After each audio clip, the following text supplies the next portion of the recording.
اهلا بيكم مرة تانية في حلقة جديدة. هنتكلم النهاردة عن خبر صادم من البنك الاهلي المصري لعملائه في حسابات التوفير. بس قبل ما نكمل الحلقة ونعرف ايه هو الخبر، يا ريت اللي بيشوف الحلقة اول مرة سبسكرايب للقناة ولايك وشير للفيديو. اما متابعين الافاضل الموجودين على القناة يا ريت لايك وشير للفيديو.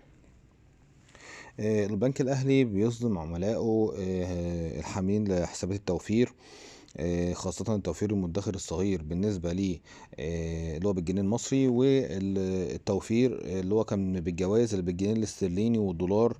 الخبر ده هو ان هو لغى الجوائز اللي موجودة على الدفاتر دي.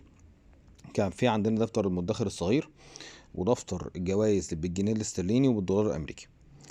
كان الحسابات دي كانت بتخش سحب من وقت للتاني على كل مثلا 1 دولار، او كل مثلا وحدة دولار كانت موجودة، وكان بيبقى فيها جوائز توصل مثلا من 50 لغاية مثلا ممكن تزيد عن كده حسب قيمة الوحدة، سواء بالمصري او بالجنيه او بالدولار او بالجنيه الاسترليني. وكان المكاسب دي كانت بتخش في حساب دفتر التوفير. لكن البنك الاهلي لغى الموضوع ده خالص، سواء على الجنيه المصري او على الدولار او الجنيه الاسترليني. فبعد كده اللي هيفتح حساب والقرار ده هيسري على القديم والجديد، عشان ما حدش يقول انا مثلا فاتح حساب من زمان فبناء عليه مش هيسري عليا الكلام ده. لا، هيسري على كله.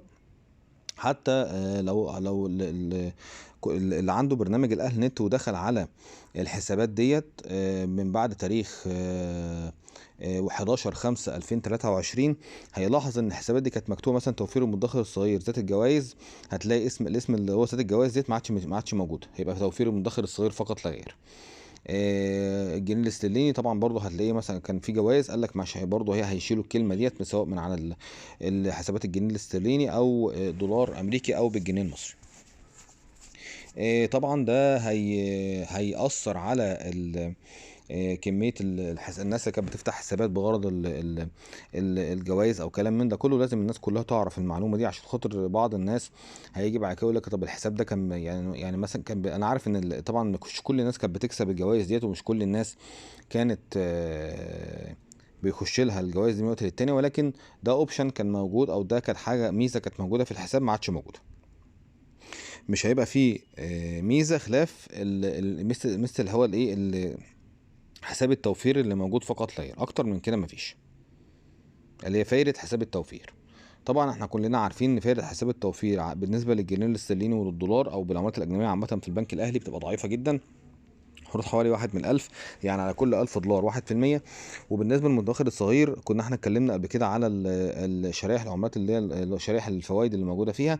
بس طبعا بتبقى شرائح ضعيفه، يعني كحد اقصى حاليا بتوصل ل7% ولا حاجه، يعني كلام، او 6% كمان، يعني كلام مش قوي، او في السنه كلها، يعني مش في الشهر ده، في السنه كلها تبقى ارقام ضعيفه مقارنه بالفايده طبعا اللي موجوده سواء بالشهادات او بغيره او باذون الخزانه زي ما احنا اتكلمنا عنها قبل كده.